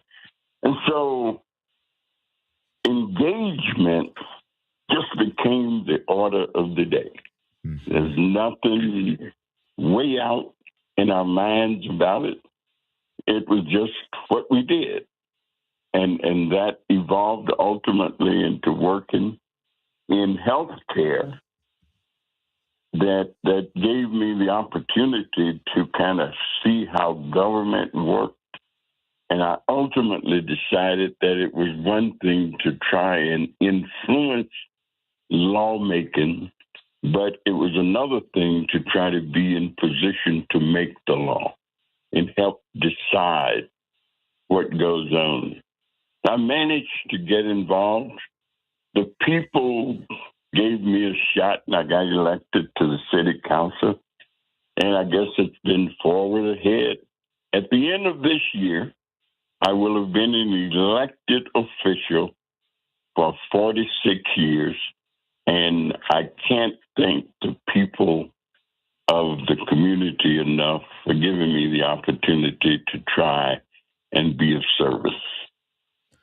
Well, I think that the people also owe you a big thanks, and I know that you probably don't want to hear it that way, but we recognize good leadership and we recognize endurance, and you have definitely been an example of that, and an inspirational one along the way. You've always approached this very complicated and sometimes tenuous business with a sense of compassion. That when I think about you and I think about you over the years, and I think about all those names you mentioned and the great Chicago politicians and leaders, one of the things that comes to mind with you, Representative Davis, is compassion. And you've always exemplified that, even in some of the toughest times and some of the craziest stuff that we've had to deal with during your time. So, we thank you as much because you've led with compassion, and I think it's what's the word? It's been contagious to so many of us that whenever we've been around you or we've listened to you, that's been part of your North Star. Well, I think for me, it's part of the faith orientation, and I'm not a monk, anything, but these values.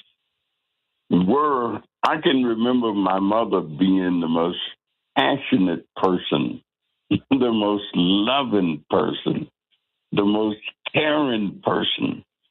She would be chastising us, and that means kind of using corporal punishment. But she'd be saying, "I'm not mad with you. I love you." And that's why I'm doing it. And we'd say, "Well, but if you love me, that's a strange way of showing it." Too funny. But these values kind of said that you owe the people everything that you can give once they put their trust in you. Mm-hmm. I can remember in Congress once when Barbara Lee was the only person who voted against the war at that time. And I agonized because I really wanted to vote with Barbara, and I didn't. And I've carried that over and over in my mind over the years when I think of that situation. And I always say, I really wish I had voted with Barbara Lee and made it two people at that moment. but I didn't. Another tough vote that I took where I kind of agonized when we voted the public housing transformation, where many public housing developments were demolished throughout the country because the feeling was that it was just difficult and too difficult to socialize people if there were too many people in one space and not enough space. And while that may have been true to some degree, in many of those same areas, it changed the population. Therefore, it changed the political leadership. And so I agonize sometimes over that particular vote. Right. Representative, let's take a quick break. When we come back, I want to talk a little bit about some bills, Social Security, talk about Medicare and your legacy. The number is 773-763-9278. I'm Richard Chu. Keep it locked in. We'll be right back with more Representative Danny Davis and more of Chu's Views. We'll be right back.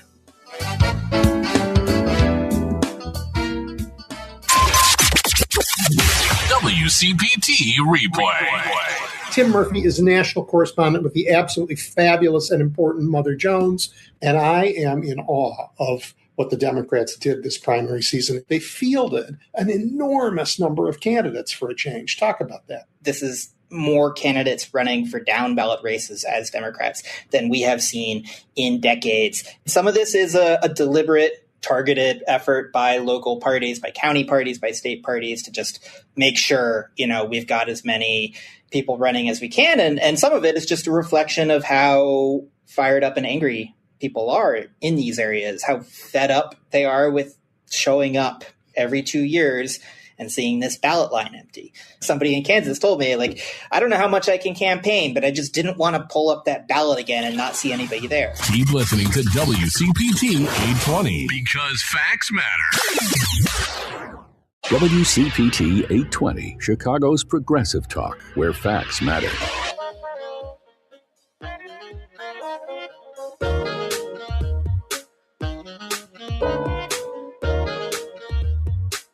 Hey guys, welcome back to Chu's Views. I'm Richard Chu, and we are speaking with U.S. Representative Danny Davis from the great state of Illinois and west side of Chicago. Representative Davis, you have leaned in real strong when it comes to Social Security disability and the review of it, as well as Medicare in recent weeks. Talk to us a little bit about what you've been working on in that space, and obviously the 61st anniversary of the passage of the Medicaid and Medicare Act. Well, when I first went to Congress, Democrats were in the minority, and my committees that I was assigned to were oversight and small business. The other option I had was science and technology, but I chose those two and worked in that arena. Ultimately, I got to the point where I was assigned to the Committee on Ways and Means. Ways and Means, of course, is known as the most powerful, most influential committee in the House of Representatives. It was the first committee formed after the Constitution was written and all of that. But Medicare, Medicaid, Social Security, the Internal Revenue Services, and all of those things are under the jurisdiction of that committee. But growing up, when there was no Medicaid, there was no Medicare, knowing that we didn't get Medicare and Medicaid until the mid-1960s, and growing up in an environment where there was one physician in the whole county, I kind of understood what it meant for people to not have health care. My mother, we'd have to take her 100 miles to get to the hospital because she was sickly and had hypertension and all of that. And my family, finally, my daddy had a car, and he'd have to take her all the way to Little Rock from where we lived to go to the hospital when she was sick. So from experiences, I understood the value and how impactful and how important these programmatic things were. And so I always say Medicare, Medicaid, Social Security, the opportunity to vote, all of these things got elevated during the 60s. And of course, it was the movement, the marches, the demonstrations, the Martin Luther King, the activism, all over the Democrats, I have to say. It was the Democrats who ushered all of these things in. And, you know, anybody who tell me that there's no difference between the two political parties, I tell them they must have a hole in their head or something. that something's got to be going on. And you know, no brag, just fact that it was the Democrats who did all of this. And even what we have done, for example, the average Social Security in this country is about $20,000 a year. Unfortunately, in my district, it's about 10. And many of the people get less than $1,000 a month. Yeah. Many of them. I talk to people, they get $900. They get $872. This is what they live on. So we need to increase Social Security because obviously it's based on what you earned when you was working, and many of them were not earning that much. My father's Social Security check was actually $500 and something before he died. And I mean, that's what his check was because he was a farmer. And they didn't always pay into Social Security, but they eventually did. And he just happened to be a funny guy. Every time we stopped to get gasoline or something, after I got him to come live with me on the weekends, he was 87 years old. He'd want to pay for things. Hey, Junior, let me pay for this. I said, no, that's all right. So finally one day he said, let me pay for that. I said, okay. So the gas prices had gone up, and we standing there and it's $30, $35, $40, $45. He said, hell, I guess you better go. The offer was the blessing, but the execution, he was like, well, I think I'll listen to my son this time on this one.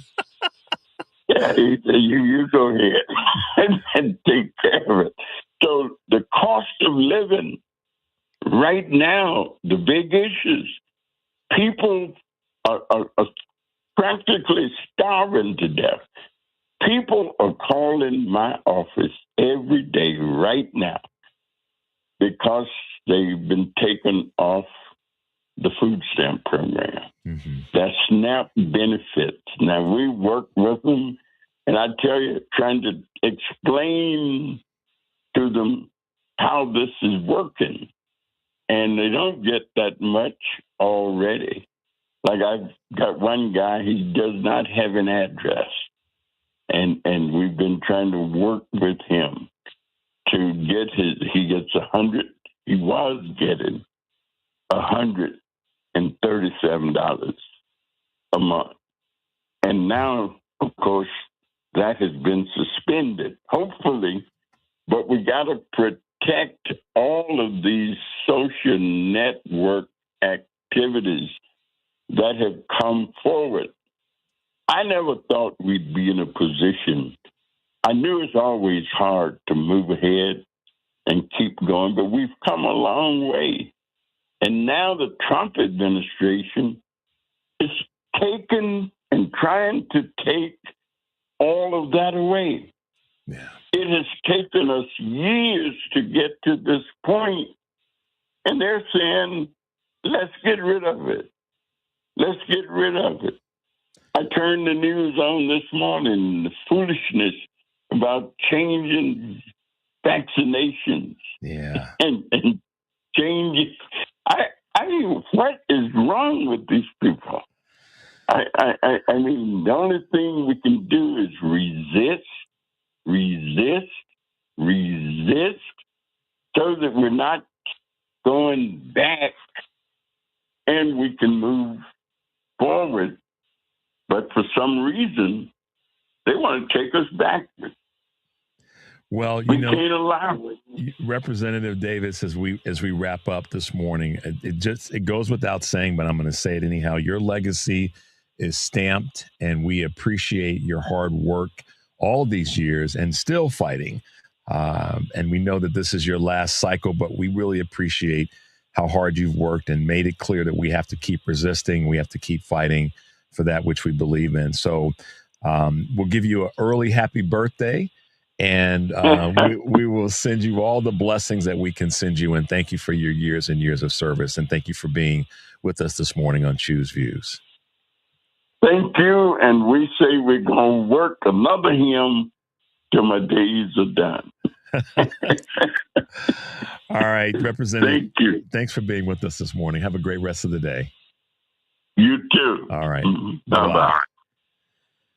Yeah, what can you say? I mean, he said it best in terms of resist. And I think that if we take those words to heart for someone that's been doing this, you know, the thing that came to my mind, I didn't want to interrupt him, but we hear this phrase about career politicians, and we don't need more career politicians.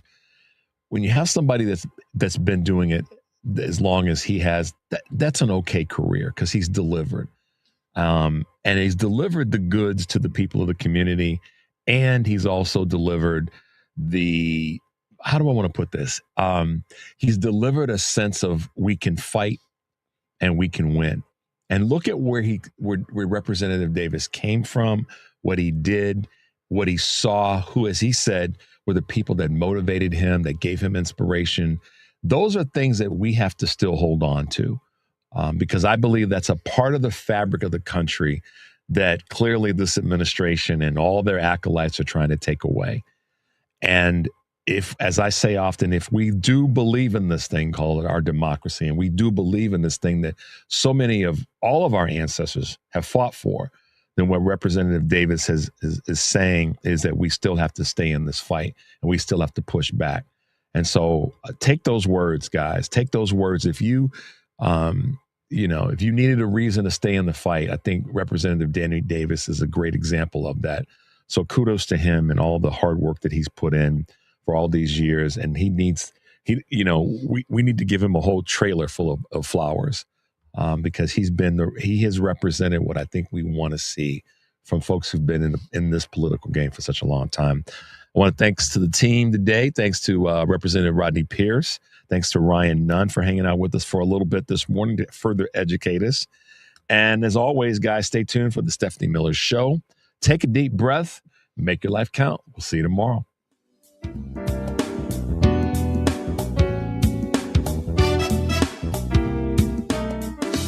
Would it be crazy if you packed your bags and left for a week, a month, a year? What if you left for 2 years?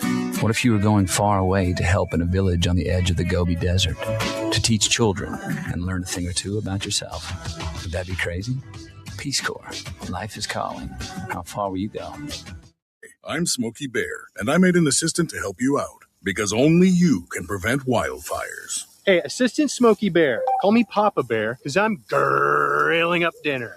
Do you get it? Yes, good job. So, what should I do with all these coals? Don't just toss them out. Put them in a metal container because those embers can start a wildfire. I understand.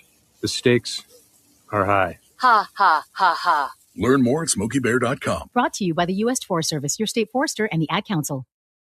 At Progressive, we know making a difference starts with making things happen. That's why we're partnering with organizations in your community to make change happen. by helping veterans get the reliable transportation they need, helping small businesses with everyday challenges, and providing aspiring homeowners with the educational resources to help them get into their first home. It's just another way we continue to innovate. Because you can't spell progressive without progress. Visit progressive.com/purpose to learn more. Progressive Casualty Insurance Company and Affiliates. To make exercise a habit, find something you enjoy, like shopping. It counts as a workout when it's Kohl's active sale. Get 20% off across the store and 25% off top active brands for feeling your best. Plus, enjoy a sales tax holiday in Illinois. Adding to your cart is pretty much cardio, right? Find out at Kohl's. Select styles. 25% offer ends August 15th. 20% offer ends August 16th. Exclusions apply. See store or Kohls.com for details. It's the most wonderful time of the year at Staples. They've got back-to-school supplies as low as 25 cents, up to 40% off select tech, and more at staples.com/back-to-school. Staples, that was easy. AP News, I'm Marcela Sanchez. Former Air Force Secretary Frank Kendall says he'll sue to force the Trump administration to restore his security clearance. It was revoked Friday after claiming he had disclosed sensitive information about the Qatari-gifted jet now serving as Air Force One. Mark Zed, a prominent national security attorney who sued the administration after his own clearance was revoked by the Trump administration, confirmed in a post on X that Kendall had hired him. President Trump wants changes in the way childhood vaccines are delivered. The AP's Jennifer King has more. At the White House, President Trump signed an executive order revamping recommendations for childhood vaccines. You have the MMR. We want it in 3 separate vaccinations, given at separate times. The order will advise states to consider updating their school vaccine mandates to reflect the administration's recommendations, although separate measles, mumps, and rubella vaccines are not currently available in the United States. Public health experts have raised concerns that spacing out shots will lead to an increased risk for children who could be infected with a preventable disease before returning for another visit. The president has also been fixated on connecting autism to vaccines, despite a lack of scientific evidence. Health Secretary Robert F. Kennedy Jr. says research to identify the cause of autism is underway. We'll bring you actions and findings as soon as they are ready. I'm Jennifer King. In Colombia, a powerful 7.4 magnitude earthquake hit the remote Choco region and was felt as far as the capital of Bogotá. At a news conference speaking in Spanish, Colombian President Abelardo de la Espriella says the first order of business is to rescue the people trapped under the rubble. That is the priority. At least 111 people have been killed and hundreds of buildings have been damaged. This is AP News. AP Sports, I'm Lisa Dwyer. Dodger fans got their first in-person look at their new superstar pitcher. While Tarek Skubal wasn't at his best, Mark Myers reports that LA fans still went home happy. Skubal yielded 3 runs over 5 innings in his home debut for the Dodgers, who beat the Royals 6-5. Skubal did not factor in the decision. Freddie Freeman drove in the go-ahead run with an RBI single in the bottom of the 7th, his 3rd hit of the ball game. Max Muncy had a bases-clearing double. Casey's Jack Caglione and Kyle Isbell each hit 2-run homers. Anthony Siegler scored from third base on a sacrifice fly without ever tagging up. Needless to say, that left everyone in Toronto a little confused. Siegler scored Boston's only run in a 2-1 loss to the Blue Jays on a chaotic inning-ending double play that resulted in a 17-minute delay as umpires sorted the whole thing out. Lisa Dwyer, AP Sports. This is 820 AM, WCPT Willow Springs, and streaming worldwide at WCPT820.com. We are Chicago's progressive talk, where facts matter. Now, your WCPT 820 weather update. From the Weatherology Weather Center, I'm meteorologist Bella Pittman. Rain showers and thunderstorms today with mostly cloudy skies and a high of 82. Tonight, showers and storms taper off, leaving mostly cloudy skies and a low of 69. Wednesday, showers and storms, mostly cloudy, with a high of 83. Rain showers and thunderstorms Thursday with a high of 80 and mostly cloudy skies. That's your latest Chicago weather update. Right now, it's 76 degrees. This is Chicago's Progressive Talk, 820 AM, WCPT Willow Springs, and online at WCPT820.com, where facts matter. Homeowners, is your upper floor too hot in the summer? Are energy bills climbing with every degree? Green Attic can help. With over 15 years of experience and more than 1,000 five-star reviews, Green Attic is a trusted name in Chicagoland for insulation, ventilation, and roofing solutions that make homes more comfortable and energy efficient. They specialize in attic insulation, spray foam, crawl space encapsulation, mold remediation, and solar attic fan installation, all designed to keep your home cooler and improve indoor air quality during the warmer months. Green Attic also offers full-service roofing through Green Attic Roofing, from roof repairs and replacements to flat roofs, commercial roofing, and solar panel installation. The right insulation and ventilation can lower energy use, reduce strain on your HVAC system, and help maintain more consistent temperatures throughout your home. Green Attic backs its work with the industry's only 10-year labor warranty. Schedule your free insulation consultation at greenattic.com or get an instant roofing estimate at greenatticroofing.com. Green Attic, healthy home, happy family. Let's face it, most of the email you get stinks. You have to fill out some form, or a package is delayed, or a candidate you never heard of is asking for $5. But Heartland Signal has a newsletter, Radio Free America, that will actually make you want to open your inbox. Written by our senior political analyst, that's me by the way, we focus on the stories prigging up from the states before it gets on the Beltway media's radar. That means you know tomorrow's news stories today. We try to keep it interesting. We all know the president's a bad guy, so we don't dwell on him too much. Rather, we focus on ways to address the root cause of Trumpism, like how John Ossoff figured out how to address corruption, or what state-level Democrats can do to stop gerrymandering, and why you don't have to worry about Spencer Pratt being the next Trump. And we try to keep it light, too, because let's face it, you deserve a laugh. We never share or sell your email address, and you can unsubscribe at any time.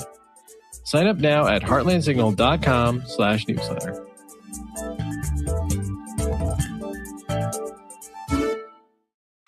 This is WCPT 820.